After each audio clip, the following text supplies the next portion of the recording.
Okay. Okay, guys. Am I audible to all of you? Can you just confirm me? Okay. All right. So we discussed about alienation in the last session. Any doubt, guys? One of the most important topic when it comes to Marx.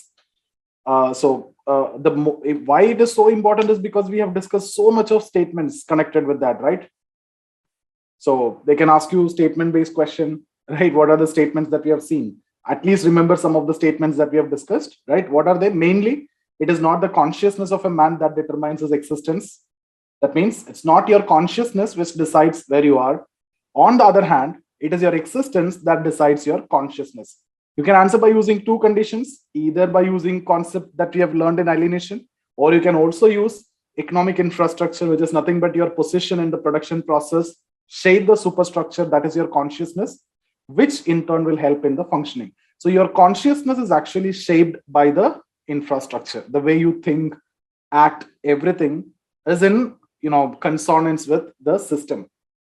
Okay, then we have discussed many other statements like the worker mortifies his body, ruins his mind, and then so much of statements we have discussed, right? And then we have discussed about in capitalist society, the capital is independent and the living person is dependent. In capitalist society or bourgeois society, the relation between the object and the subject inverse, right? And the object become the master of the subject. So we have discussed that concept when we discussed about alienation from the product, or the concept related to fetishism of commodities. Guys, any doubt? Or can anyone just summarize? When I say anyone just summarize, don't tell me the complete story of what we have discussed yesterday. I want to get that in maximum 3 or 4 minutes. Anyone who can do that just in 3-4 minutes in a very crisp and clear way, because we have seen some of you are doing it in a very old school. Who's that? Go ahead. I think you have done last time. So Pranjal, you want to do? You can try, Pranjal. Just 1 minute. Let me unmute all of you. Yeah, old school. I think you're Swati, right? You have done last time. So do Pranjal, you can try. Am I audible, sir? Yes. Hello. Okay. Yes. So, sir, sorry. Alienation. So, alienation is a process in which, like, for example, there is an object, and if a person don't feel belongingness to that particular object, then he feels alienated. And this the degree of alienation is increasing from society to society. Like in the ancient mode in the primitive communism, this is at the least degree, and it is increasing. It is increasing when the society is further increases. Like in the primitive ancient mode of production, it again increases, and in a feudal mode of production, it again increases. And the capitalism, it increases the highest level, and there are alienation from the product also, from the process also, from the fellow members also, and at the one more is there, and. Self also, and Marx says that the alienation is at the two steps. Like in the society itself, means the exploitation increases. In the particular society also the alienation increases, and from society to society also increases as the exploitation increases again and again. So it's over from my side. Okay. One more. Anyone else? Swati, you can do it. Okay, so the literal meaning of alienation is the feeling of separation or isolation from something. And Marx in his theory explains alienation in terms of creativity. He says that man is a creative humanism, man is the creator. However, if he's not able to express anything as a product of his own creativity, he will feel alienated. Then he further says that alienation occurs in all the social institutions at all the levels, but alienation at the workplace or the economic infrastructure is of prime importance, because if one is alienated there, he will feel alienated at other places too. Then he further says that alienation has always been there ever since the primitive communism, but with the advancement in tools and techniques, this degree of alienation keeps on increasing from ancient to feudal to capitalist mode of production, where it is the highest. In primitive communism, it was because of the restrictions imposed by the nature that man's creativity was restricted, and he felt alienated to a certain extent. However, this degree further increases, and in capitalist mode of production, it is the highest because of the complex nature of the system and work which is based on division of labor. So he explains this alienation in 4 stages: alienation from the product, alienation from the production process, alienation from fellow workers, and lastly alienation from oneself. Alienation from the product is where he starts, because though he is the creator, but it doesn't belong to him. He starts seeing it as something fetish because he believes that his entire existence, his survival is based on this mere product. And this is a stage where the relationship between the object and the subject inverses. Objects become the masters of the subject. Then second is the alienation from the fellow work, production process, because in capitalist setup the work is all predefined, and he has no avenues to express his creativity, and therefore he feels alienated. Third is alienation from the fellow workers because of the compartmentalization of the work in a capitalist mode of production. And the last is alienation from the self, which Marx says is the most dangerous, which means that man is doing everything just for the sake of survival, as is completely, totally alienated. And then further, he says that in capitalist setup, even the capitalists themselves, they are alienated from their ideas. And this is all because of the nature of the mode of production. Then he gives a solution to this alienation in form of de-alienation, which will be there in communism. And he explains this de-alienation through a concept of total man, where he says, whereby he says that difference between one's being and social being will be removed, and it will lead to integration of oneself into oneself. That's it. Yeah. Okay, that was like a wonderful explanation. See, this is what the advantage of pressure, right? Yesterday I have taken your name. That means today you are well prepared, right? Yesterday you are not that prepared. Since I've taken your name, now today you are well prepared, and that gives the best explanation. So this is what, guys, if there is an external pressure and if you're accountable to someone, right, and if you know that someone is expecting from you, then you will be doing it. Even I don't think that I can explain in this way. I hope all of you will agree with me, right? There's one of the best explanation that I've ever heard with respect to alienation, and that too in that short span of time. I also demanded that it should be crisp and in that very little time. This is like, it was good. Okay. Thank you, sir. Yeah, tell me. So what we will do today? Now, I don't think that I need to go for a quick recap of alienation again. That is done. So what we will do today, we will be going with this part, the critical evaluation, right? So what we are going to see today will be the critical analysis part of Marxian theories. So if you get a question, right, how you will be getting the question? You will be getting questions like critically analyze, like historical materialism, right? Or critically analyze theory of alienation, or critically analyze theory of class and class struggle. So these are what you can typically expect, or they will give you a statement like it is not the consciousness of a man that determines social existence. On the other hand, it is the existence that decides your consciousness. Critically assert the statement, right? Now, guys, one thing that I want to tell you is in sociology, it doesn't matter whether they are going to ask you examine, comment, analyze. For you, everything is critically analyzed. Why? The reason is they're asking you to write in a sociological perspective. And what perspective Marx is giving you? Marx is actually giving you a critically analyze that capability to you, the conflict approach, because now you are seeing the other dimension. If you remember, in stratification, we have tried to identify the functions of everything. But now we are trying to see the other dimension. If something is existing, there may be some other dimension also. Religion, we have seen as opium of masses. But when you discuss in Durkheim, you will see as integrating agent, right? Similarly, family, we know as functions only. But Marx says it is part of superstructure. It is created by the capitalist. And family is an exploitative device, which is actually created by capitalists. Because of family only, you're going for the work, right? And you need your family to survive. You are the breadwinner. So whatever exploitation that you face from capitalism in the system, a job, the production process, or in the production place, or wherever it is, you will be a passive listener to whatever your superior will tell, right? You have no other choice.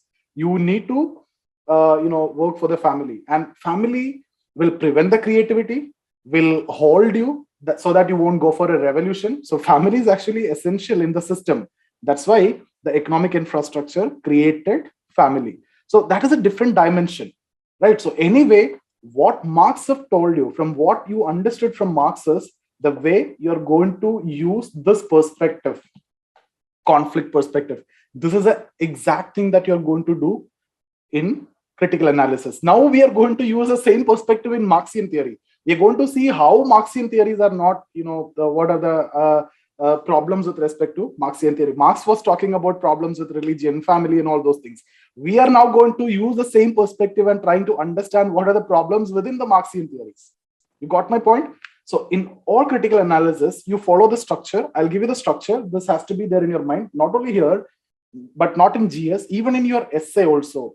Mostly you will be writing like this. If you see this Hindu analysis and all, they also follow the same structure. Without having the structure, guys, you cannot write an essay, right? It is like committing suicide. So here, critical analysis also, I'll give you a structure. Just follow that. It doesn't matter whatever theory they're asking. You will be writing an introduction related to Marx. What all things will come there? You know what to write. I'm not going to, repeat it, and it will be boring also for you. Forces of production, relations of production, economic infrastructure, superstructure, being, social being, and all those things, And then what we do is, here is the difference. If the question is related to historical materialism, I'll write that theory. If the question is about alienation, I'll write that theory. If the question is about class struggle, I have to write that theory only, because if the question is on historical materialism, I cannot write class struggle, right? So this is very simple. Now that's done. Dialectical materialism, please cover from the video. Why? Okay, if you want, I'll try to do it towards the end. Just do that from video. If time is there, I'll do that. Okay. And then what is that? Okay. So yeah, theory, you will be writing, and then you follow this formula. I've told you before also, CCR. We need the first C as the contribution, right? So contribution. Now guys, introduction will be same. It doesn't matter whatever be the question. Mostly it will be same, right? So because they will not ask you two questions from Marx, only one law question will be asked. And then introduction for historical materialism or all these will be almost same.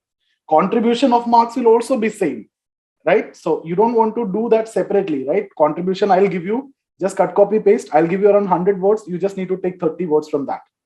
Okay. And then we will come to the next C, that is criticism.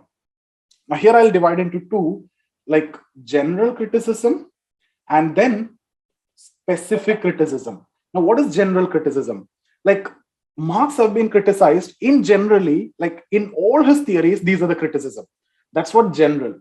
Specific means for that particular theory, historical materialism. For example, he's talking about different types of modes of production. Some setup, the feudal mode of production he's talking about, which was never practiced in, Asian societies, right? That typical feudal system, which Marx talked about, was in Europe, not in Asian societies. So that's a criticism. That means it is not universally applicable. That is a very specific criticism related to mode of production.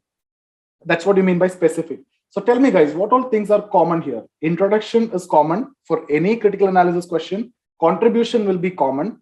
Criticism, the general criticism will be common. Specific, we need to prepare. I have given you around 10, 15 specific criticisms on each theories. But is it required for you to mug up? No. Is it required for you to read for understanding? Yes, you can do that, but never mug up. We just need one or two to write the answer. Why? Because we have many in general that you can write in all the situation. Okay. And then finally, we will be talking about relevance of Marx. That is this R. And this is also common in all. So what is changing based on the question? The theory will change. The specific criticism will change. Everything else will remain the same. And you know what to write in all these cases. Contribution now I'll give you. General criticism now I'm going to give you. All specific criticisms also I'll give you now. Relevance I'll give you, right? So everything is there. Now it's just that you need to, do you want to read any textbooks, Ritzer or anything for this now? Never. What is the point in wasting the time? Because you are going to reproduce this only, and you will only understand my language when you're attending this. You may understand, but that's not actually required. This will be very easy for you to remember. The more you repeat, the more you will be able to reproduce. And that's what actually required in your optional. Okay, so this is at least for thinkers, I always tell you, you don't want to depend on anything. We are very good in thinkers, we are strong in thinkers, and I'm expecting the understanding that you have, at least from Marx, you can understand that, right? So tell me guys, before I give you the general criticisms of Marx, can you guys tell me what are the criticisms in general? How Marx have been criticized in general? I can take from you. Generally, Marx have been criticized on these grounds. Tell me 2 or 3 at least. Because again, see, this is a question. See, we are writing introduction and you are getting into 20 marker. right? We need 250 words. That's the first thing that you need to understand. For 250 words, if you see the PDF that I've given, the specific criticism of one theory itself will be more than 300 words. And I've seen people just keep on mugging it up. What is the use of it? Like Marx says, you are just mortifying your body, just like sitting for 18 hours, 16 hours, or 15 hours, and ruining your mind. You're not going to get any advantage just by remembering all these criticisms. What we need for exam, we have to write some general criticism. We need 3-4, which you will never forget it. I guarantee you, even if you want to, you cannot forget it once you're done with this discussion. Specific, even if you don't know, no problem, because we will compensate it with general, right? Because that is applicable in all case. That's enough, right? And then if it is possible, just remember 1 or 2. We don't want this 10, 20s and all, right? So guys, that is one thing that I want to tell you always. Yeah, tell me. Yeah, this I've got few already. Marx is giving importance to conflict perspective, right? So what are those? General criticisms. Marx is giving importance to conflict perspective, right? Marx is only trying to see the dysfunctions of anything, whereas every social institutions or anything can be understood by using the functional perspective also, right? Now, just by writing this is not enough. I want to write one thinker to substantiate it. Which thinker you will be writing here? The point that I want to make is, Marx is talking only about conflict approach. I want to use one thing. You have collection of many, but which one will be the best? Durkheim. I can use Parson, I can use Merton, I can use Durkheim, I can use Davis and Moore. Guys, so many functionalists, I can use any of them. But it is always better for me to use Durkheim, right? Because we are going to study in depth about Durkheim. So it will be always better for me to write Durkheim, because Durkheim is exact opposite to Marx. So for example, now how will you write it? Marx is giving extra emphasis on conflict approach. For example, Emile Durkheim tried following a functional approach, okay, trying to identify the functions or the positive aspects of all these social institutions, which has been identified Marx as dysfunctional. You got my point? How you're going to write it? This is the language that you need to use. It is going to be very simple. You don't want to make it complicated, no jargons, nothing. Simple things will work. Simple things will work always, okay? Second, what else?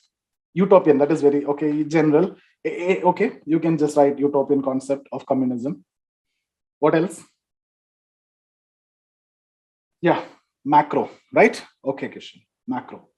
Marx is giving importance to macro. That means giving importance to society. Now, I need to criticize this. I don't want to criticize from my side which thinker I'm going to use, that you already know, and that we are going to again discuss from the thinkers chapter. We're going to use Weber. Now, how will you write this now? First, you have criticized. I don't want to criticize it from my side. I have to use another thinker. So you are saying Marx is focusing more on macro and giving importance to society or emphasis to society. Then, for instance, for example, according to Weber, he follow micro perspective. Weber and further non-positivist. You can just add that line also, non-positivist. If you want, you can add name also, but you will not get time or space. That's not required. Weber is enough for us. For them, understanding the meanings, emotions, motives, etc. are very important, because that shapes the society. For Marx, it is part of superstructure. And if you want, you can write Hegel also. For Hegel, it is ideas generate change, but Marx have been changed. Okay, but Weber is always better. You use Weber.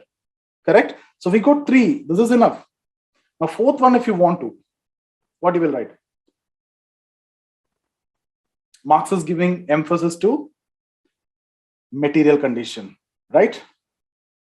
Yeah, reductionist style, come back. Material conditions over and above everything, right? That means changes in FOP and all. Material conditions, or Marx is giving importance to economic infrastructure. So he says economic infrastructure shape the superstructure, which in turn will help in the functioning. But that's not necessarily the case in the modern society, where things are changing so fast. Superstructure also plays a huge role, right? This ideas generated in the minds of individuals, let's say Facebook, did it create a change or not? It created a drastic change in the society, right? It is just an idea which is created in the mind of that guy, Zuckerberg. But again, Marx will tell that this idea has been generated in his mind because of his material condition only, because he knows that this is going to give him profit and everything. That is a different dimension. But the point is, superstructure also will play a very important role, but Marx have ignored that. Okay, and then what else? Yes, reductionist. You're talking about reductionist. So what is that reductionist? Means Marx is reducing everything in terms of material conditions or economic aspects, but that's not necessarily the case. No need to support all points with the thinkers. Main thinkers like this and this is enough. Okay, you don't want to use, in all the cases, you don't want to use thinkers. Whatever is we are good at, we use that. Again, don't run behind thinkers. It's not that you need to fill your answer with thinkers. Whatever is possible, do that.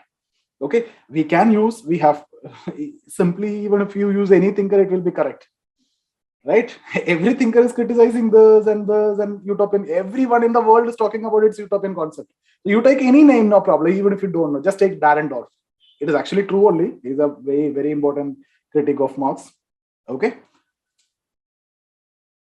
right, guys? Will you forget this?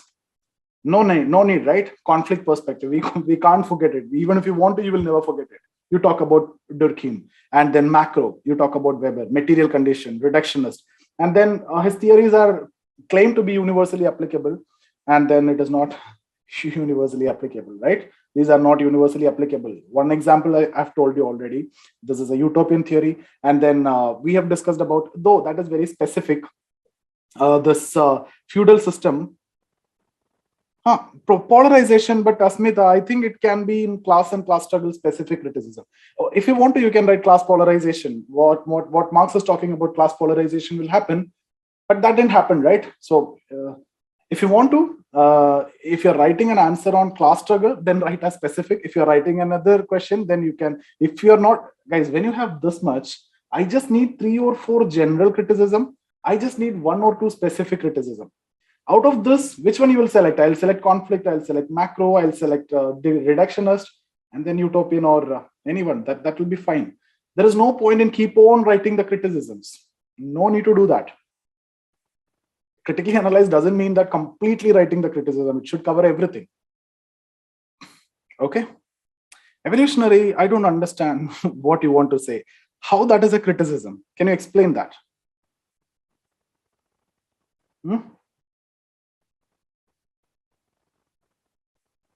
Evolutionary bias.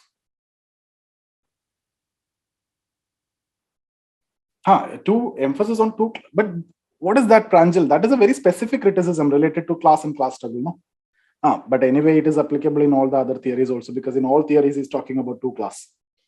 Yes. But in fact, all the theories are one way or the other connected, right? So you will feel like there is actually no specific criticism. In fact, all these are applicable in all the theories, right? So let's, can we go with that now? Okay. Now relevance and all, if you see, this is going to be very, even if you don't know anything, guys, just simply towards the end, you just write, till the time poverty and exploitation exist, Marxian theories are relevant, right? Till the time poverty is there, exploitation of man by man is there, Marxian theories and Marxian concerns are relevant. So the policymakers, it doesn't matter whether it will come into existence or not, but the policymakers cannot ignore the questions raised by Marx. That's for sure. Even if you see, when I discuss about the PDF, I'll discuss more and more about this. In a way, if you see the contribution of Marx, in fact, Marx have saved capitalism. Because of Marxian ideas, capitalism have modified in itself into a better form. What the system, what Marx see at that point of time and what the capitalism we see now is entirely different.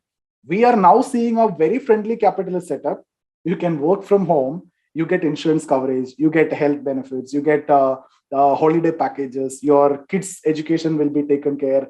All these facilities are given to you, right? So what Marx have seen and what we see now is entirely different. So in a way, Marx have saved capitalism. Capitalism is modified in such a way that the revolution will not happen. Okay, so this is one of the contribution. Otherwise, you can talk about this International Labor Organization and all these things are because of Marxian concerns. His contribution, another way, if you see the conflict perspective itself, is a very important contribution because that gave a different approach to study any social phenomena. So you won't find any problem. We just need 1 or 2 lines about contribution. relevance. I'll give you around 100, 150 words on contribution and relevance also. Now, when we talk about relevance, they will ask you relevance separately also. What is Marx's theory of historical materialism? Is it relevant today? Or to what extent is it relevant? Then you need to capture different dimensions. When we talk about relevance, to what extent it is relevant, you need to tell. To what extent it is not relevant, you need to tell. In fact, it is actually critically analyzed. Also, you need to tell to the extent, when you explain to the extent it is relevant, you talk about the use by the state and planning and all those things. You talk about the use by future thinkers. Okay, so these are the dimensions in which you can, and you talk about the dimension, how can you explain the changes in society by using that theory. So these are the ways in which you can explain the relevance. I will be giving you everything in the PDF. Anything else you want to ask here? It's very simple area, critically analyze. You just need to understand the structure and then you just need to proceed it with this. I don't think that you will face any problem with respect to these general criticism. That's what very important for us. And then these are the general criticism. Specific, it will be very easy. For alienation, I'll give you around 10 criticism, historical materialism, and then class struggle. The criticisms are there, but we just need one or two from that. You just don't go behind these materials and too much of criticisms. Read it just for the purpose of understanding what others are talking about it. Okay. Any doubts, guys? Here.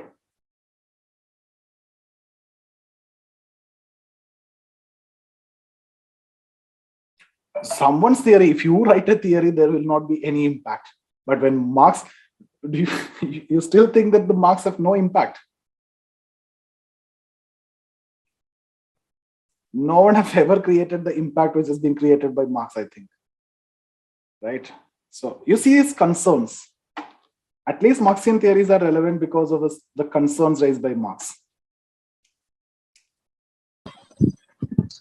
Sir, can I ask about that answer related to answer structuring here, or we'll discuss it after the class is completed? What you want to know here? Yeah, so sir, you are saying that in introduction we will add that FOP, ROP, and the economic structure and superstructure. So when the question is about historical materialism, if in introduction we will write the same thing. So even if the historical materialism, we have the idea of the society, the same things we need to write again and again the same thing. So it is okay for us, we repeatedly same thing we will write in the two different sections.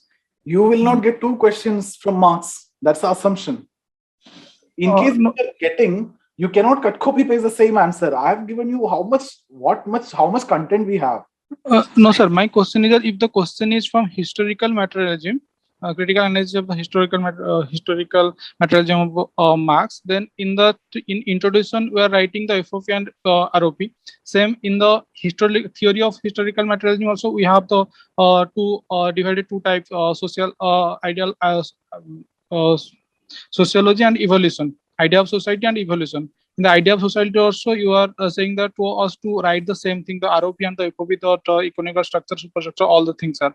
So, Marxian idea of society is common for every theories. Every theory is based on the same assumptions.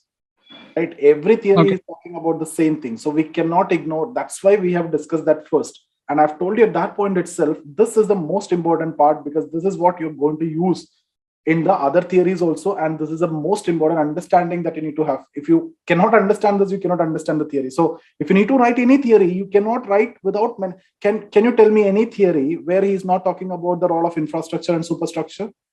Can you tell me any theory where he's not talking about FOP and ROP? Is there any theory or any understanding of Marx you can have? No, right? No, yes. It has to be common. But the language in which, in case if you're getting two questions from Marx, and that's not a disadvantage, then you are the luckiest. Right, you are getting two questions from Marx means then what more you need, right? Then you should be in a position to write two introduction, but by using the same content in different language. You have enough and more content. Just go through the PDF. Okay, sir. Okay, so we'll go to the PDF now and we'll see more criticisms and everything. Just give me 1 minute, guys.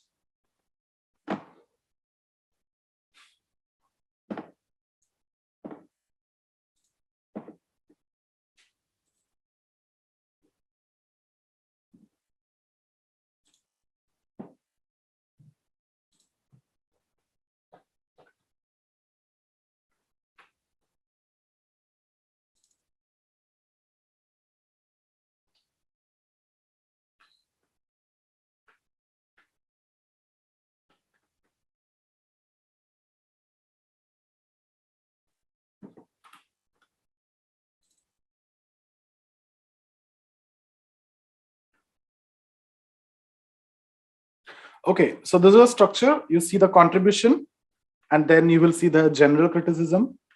Okay, and then we will go with the relevance part. Okay, and then see, in relevance, you need to talk about, this is how they'll give you questions. What is Marx's theory of alienation? To what extent this theory is relevant?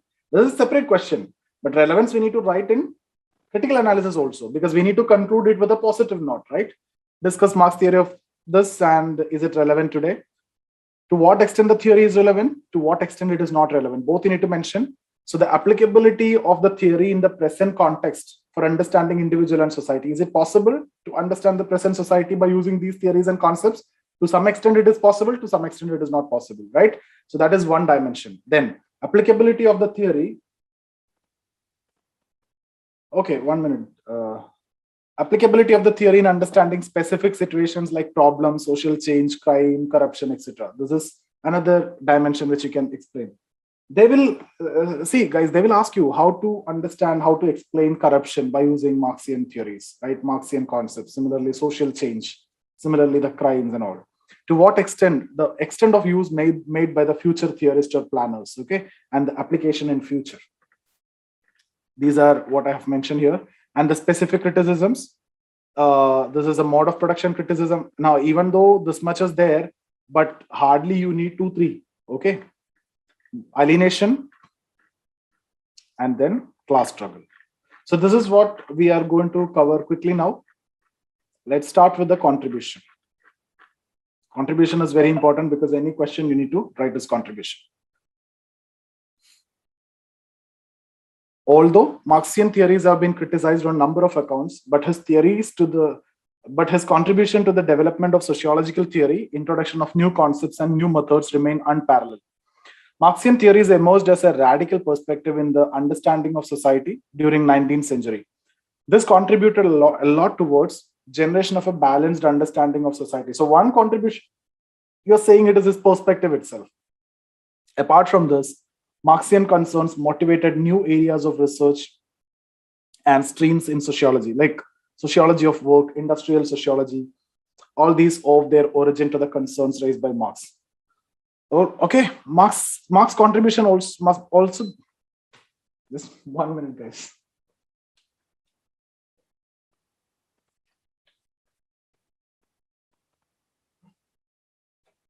Marx's contribution must also be analyzed in terms of qualitative changes in the policies of the state during late 19th and 20th centuries. The welfare legislations of labor, changes in the nature of capitalism can be easily connected to Marxian theories. In this context, it is said that Marx has saved capitalism. So I hope you guys got this. The general criticism, Marx is often accused of being a reductionist, right? He lays overemphasis on material factors over others. He tends to reduce the process of change to change in productive forces, whereas nowadays the elements of superstructure has the potential to cause change. Moreover, in the present IT-based society, even the ideas of a single individual can bring profound changes in society.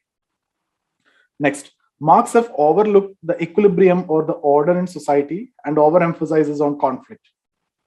Okay, so in society, there is an equilibrium. We all are in an equilibrium. There may be some temporary issues will come. We will solve it, and again, we will be back to normal. That even if you see the corona, now we are living the system, right? We are in a new society. It is there was some temporary problem which came. We solved it through vaccination and all. Now it's a new normal. That's a temporary phenomena, and for that you cannot go for revolution and you cannot change the system completely. That never happened. The dynamism is understood only in the context of conflict, whereas the society may change in order to bring equilibrium. Later sociologists, you don't want, you can just use Durkheim or Parson, Davis and Moore, but Durkheim will be better. Parson also you will get to know about this later once we discuss more, but Durkheim will be better for you. Durkheim argued that certain degree of crime is essential for maintaining social order. That means he is trying to find that in a functional way. Crime is essential, inequality is required, suicide is required, because this will help you to understand the problems in the society. At the same time, Marxian analysis of conflict is highly incomplete as he talk only at the level of class. But there are other dimensions of conflict right? A more comprehensive understanding of conflict explains both micro and macro. While explaining the cause of conflict, Marx takes into consideration the contradictions in the production process, whereas there can be so many other factors which cause conflict. Okay, so Dahrendorf in his book Class and Class Conflict in Industrial Society understand conflict in terms of differential authority structure. Now guys, one more point is there. This guy is very important. Dahrendorf is also talking about some other concept, decomposition of capital. Decomposition of capital means it is not the capitalist who completely owns the system, right? That company. Now the workers also have the ownership in the company, especially the stock market and the shares. You may be an employee of TCS, but you may be holding that share of TCS. You may be an employee of Wipro. You may be holding the share of Wipro. So it's not that the capitalist who always want to make the profit. As an employee who hold the share, and you are also an owner of the company to the extent of shareholding that you have, you also want to make the company into profitable. Yes or no? So there is no contradiction these days. You guys got it. SBI, you are a staff in SBI, you have the share of SBI. So it is your requirement. You want that SBI should do well so that you will get dividend. You will also get an appreciation in the share value. You bought it 400 rupee now, you can sell it for 600, 700. It will appreciate only, right? And you keep on getting the dividend as well. Marx lays more emphasis on macro aspect. So you can use Weber here. I have used Weber here. Just read this. Marx has proposed general theories based on common assumptions. Such generalized theories are rarely applicable in all situations. Postmodernists question the validity of generalized theories and favor more micro theories, which are relevant in specific context. Moreover, it is always argued that Marx failed to visualize the postmodern society and his theories cannot be applied as it is, right? Neo-Marxist and critical school, they're following the assumptions of Marx, but they have modified his approach. Okay, now relevance. Although Marx have been criticized on number of accounts, but his theories are still considered relevant. Various theories like historical materialism, class struggle, and alienation can be used to understand the society and individual today. For example, Marxian theories have been applied to understand the emerging world order by world system theorist. Theory by Immanuel Wallerstein is quite famous in this regard. I don't want to explain it now. I cannot explain it also because there's a theory which you are going to learn in the 10th chapter in social change. There you will understand it. Similarly, Marxian ideas have been found highly relevant in understanding the dynamics of present society. Postmodern theories like Baudrillard have used the concept of hyperreality to explain the exploitative system generated by the MNCs. Guys, hyperreality means like the companies will see, simple, right? Some advertisements. They will create some advertisement, and what example I can give you, right? This facial creams, right? The face creams. They create an advertisement and saying that you use this cream, then your skin will be like this, and you will be attractive, right? And or typical example is this, what? This body spray, right? That is one example. You see somebody who's using that spray and many women surrounding him, right? But I have used the same spray, but I couldn't find any woman who's coming near to me. But these are what hyper reality, right? So they just give the fake promise and lure the customers into that. And you see all those things and you will believe that and you will do that. It's a kind of exaggeration. It's a marketing technique.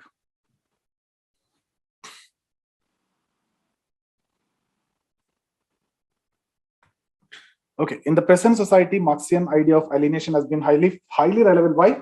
Because see, even especially now, you are just sitting in your home without even talking to anyone. You are working from home. You are using the computer all the time. So you have some mental disorder, psychological disorder and all because of excess use of computers and mobile phones, social media.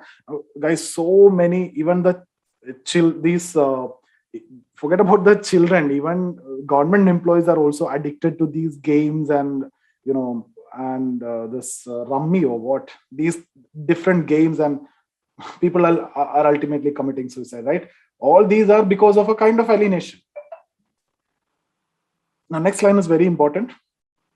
It is said that Marxian theories are always relevant till the time poverty and exploitation exist. I want you always write this point. Any question is asked on Marx towards the end, okay? The relevance of his theory echoes in the welfare policies of the state nowadays and continuous modification in the capitalist society witnessing. The labor welfare legislations can be attributed to Marxist ideas. Apart from these, existing theoretical perspectives frequently use Marxian assumptions to develop more practical understanding of society. The theory of class and class struggle is still relevant for understanding patterns of inequality, especially in developing and underdeveloped countries, right? So Marx theory of class and class struggle can be used to understand the inequality which is present in these societies. Thus, it is said that howsoever deficient Marxian, this line is also very important, guys. Howsoever deficient Marxian theories may be, you may say that it is utopian. You may say that he is economic reductionist. You may say that he is giving importance to economic infrastructure. You may say that he is just focusing on macro structure. But even this much deficient Marxian theories may be in understanding the present reality, still the policymakers and the theorists cannot afford to ignore the questions raised by Marx. That is always relevant. Till the time poverty and exploitation is there, Marx and the Marxian concerns are relevant. So I always tell guys, you can love Marx, you can hate Marx, but you cannot ignore Marx. Right? This is what I want you to know about Marx. Specific criticism, something which you need to read or you watch the video. Dialectical materialism also will not be discussing in live. It is a very small, short video of 15 minutes. Just watch that, download the material and prepare accordingly. Any doubts here so far from Marx? Guys, this we have done in a better way. And I'm expecting you have good command in Marx now. Any question you should be in a position to answer.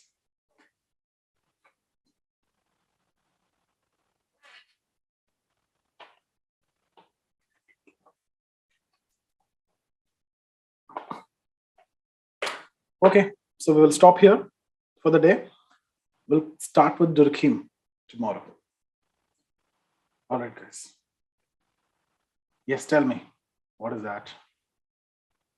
9, tell me.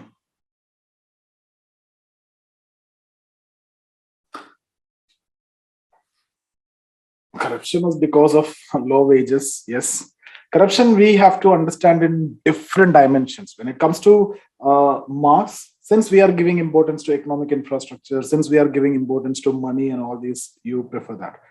But there are many other dimensions and many other perspectives in understanding corruption. Even in ethics also, we have to use a different perspective and understanding. Like there are different types of corruption, right? There's collusive corruption, right? Two parties are colluding together and they are both are willing. The party who's taking the money and the party who's giving the money, both are willing.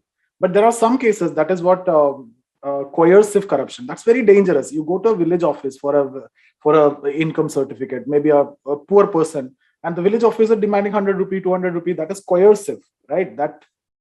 That's the bigger problem. The other one also impacting the society at large, but this is a big problem. But this is what actually mostly addressed and caught. But the other one is what mostly prevailing. But since it is colluded by both the parties, you will never come to know who will have the disadvantage. The entire society will have the disadvantage. Okay. Word limit, guys, I always tell this point. If you ask me to explain this theory in 50 words, I can do that. Right? I can do that in 500 words. I can keep on talking about the theories of Marx in 1,000 words and 2,000 words also. So it's your understanding, the clarity in concept. That's what exactly I've given to you. You are now clear. In case if you're not, I don't know why you're not clear. In case if you're not, watch the video, things will be more clear. Repeat it. That's how you will be in a position to tell, right? Today, that Swati was explaining in a much better way, even compared to yesterday, and much better than that last day. Okay, so that's how with time you will be able to do that. And that was very crisp also.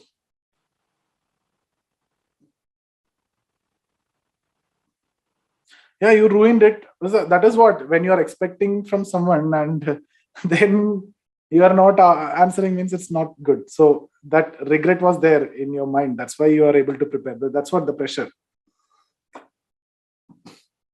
Once you start writing the answer, it will be okay. 9. See, how can I teach you swimming? I can only, how can I teach you swimming? Standing, in the outside the pool. You have to enter into the pool, right? And then only you can learn swimming. So you have to start writing the answer. I can tell you all these things, and I can tell you what to do, what not to do, what is the theory and everything. But ultimately, it is you who are going to write. Right? Yeah, I'm answering to the above question only. You're saying how to write answers, right? That's the question. Word limit. No. Yeah, the specific questions, right? Corruption, social justice. Think about it, man. You think about it, how you're going to use the Marxian understanding to answer those questions.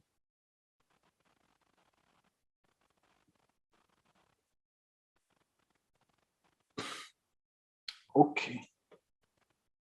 Alienation, yes. Alienation. Okay, guys. Yes, alienation. Alienation is what it is.